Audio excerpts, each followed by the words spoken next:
Waspadalah terhadap aksi perampokan. Seorang wanita tunarungu dan sopirnya menjadi korban perampokan di ruas tol Jakarta Cikampek, Jakarta Timur. Perampok menggasak 2 buah ponsel dan kalung milik korban. Sementara itu di Pekanbaru Riau, aksi perampokan dengan senjata api terjadi di sebuah agen BRI Link. Uang belasan juta rupiah lenyap di gondol perampok.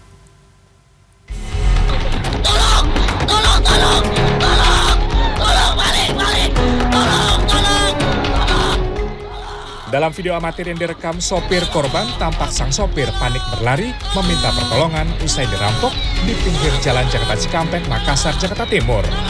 Dalam video itu terdengar pula suara teriakan perempuan. Mirisnya, tidak ada satupun pengendara yang mengacuhkan teriakan minta tolong itu. Peristiwa ini terjadi pada Sabtu siang dan videonya pun beredar di media sosial. Usai menjadi viral, anggota kepolisian sektor Makassar pun turun tangan menyelidiki kasus ini. Diketahui perampokan bermula ketika korban yang merupakan wanita tunarungu dan sopirnya sedang menambikan mobil pick-up yang ditumpangi di pinggir jalan tol lantaran terpal pick-up tersingkap angin. Korban yang menunggu sopir di dalam kendaraan disatorni seorang pria yang menodongkan senjata tajam dan menggasak 2 unit ponsel serta kalung milik korban, kemudian melarikan diri ke pinggir tol.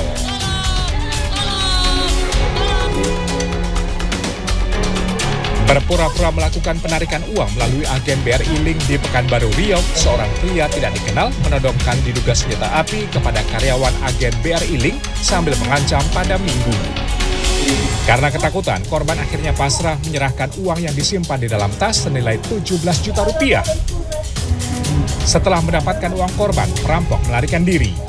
Aksi perampokan yang terekam kamera pengawas ini kini ditangani unit reskrim Polresta Pekanbaru.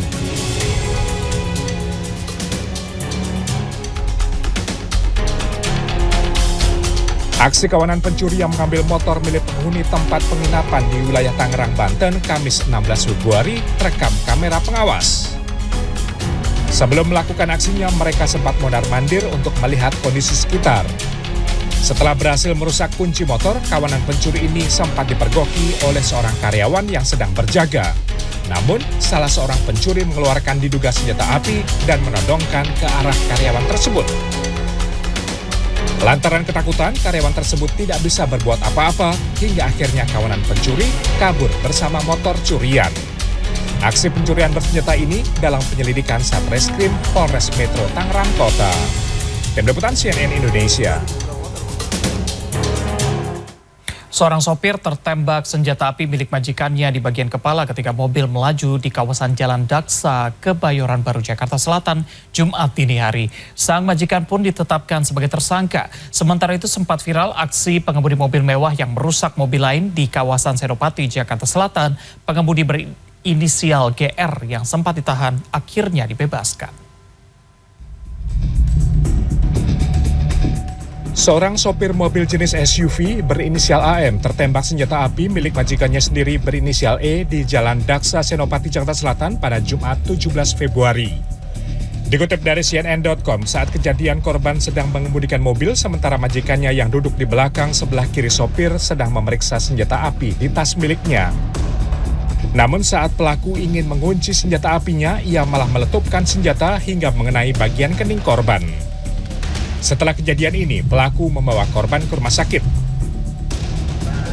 Dikonfirmasi pada Senin soal penembakan ini, Kasih Humas Polres Metro Jakarta Selatan AKP Nurma Dewi membenarkan peristiwa itu. Nurma mengungkapkan meski pelaku mengantongi izin kepemilikan senjata, polisi sudah menetapkannya sebagai tersangka karena lalai. Jadi dari pihak rumah sakit di Jakarta Selatan ya memberitahukan kepada pihak kepolisian bahwa ada seseorang terluka tembak. Gitu. Jadi dari pihak kita mendatangi untuk ke rumah sakit tersebut, kemudian kita dalami. Masih di Jakarta Selatan, kasus pengemudi mobil SUV yang merusak mobil lain di kawasan Senopati akhirnya berujung damai. Sebelumnya, pengemudi yang melakukan perusakan yakni pria berinisial GR ditetapkan sebagai tersangka dan ditahan. Senin sore kemarin, Kasih Humas Polres Metro Jakarta Selatan AKP Nurma Dewi membenarkan adanya penangguhan penahanan tersangka GR. Penangguhan penahanan tersangka GR dilakukan usai korban Adi Widanto mencabut laporan.